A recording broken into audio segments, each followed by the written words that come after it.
xiquet Roset i vell, al que son pare Pere i sa mare Maria l'anomenaren Jaume I, plens d'alegria. Només va néixer, va heretar aquest preciós petitó, el senyoriu de Montpellier i la corona d'Aragó, i seguim escoltant els fets perquè així no s'acaba tot. Prompte li posaren la corona al cap i morir son pare quan tenia 5 anys. Amb el temps, Jaume esdevenigué educat pel mestre Guillem, un jove ben valent, lleial i fidel. I així va ser com durant el seu regnat somiava prendre València de mans de musulmans.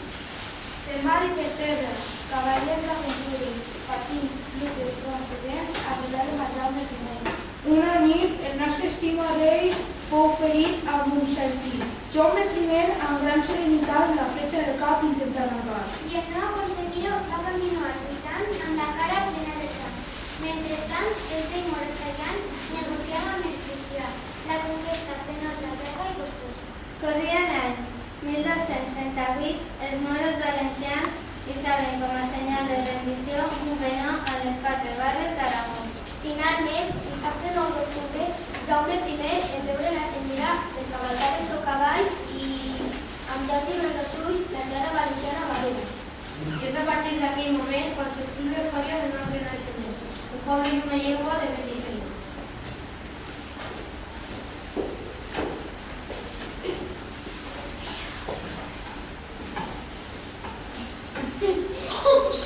Ara Castell! Qui és l'atrevi que brama tan fort, amic? És l'hort del rei en Jaume, un cristià de Golfre.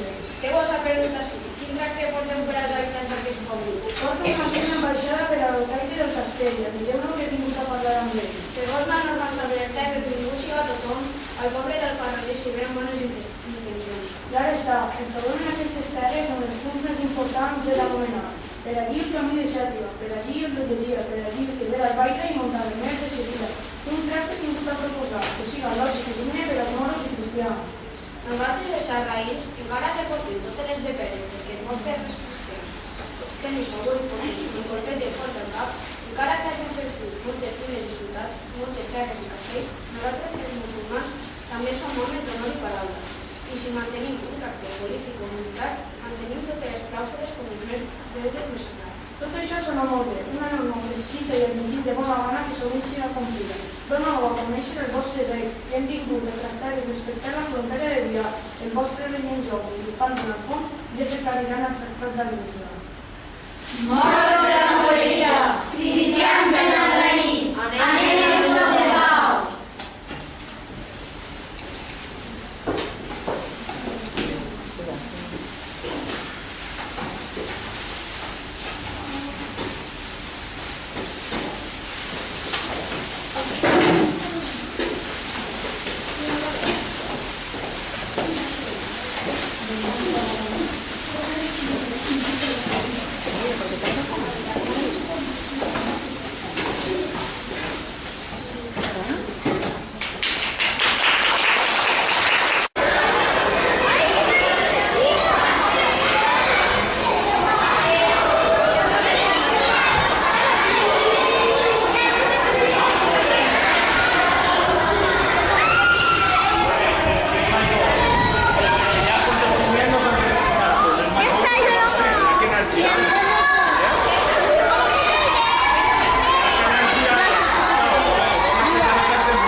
Ja que ha anat girant per la pista,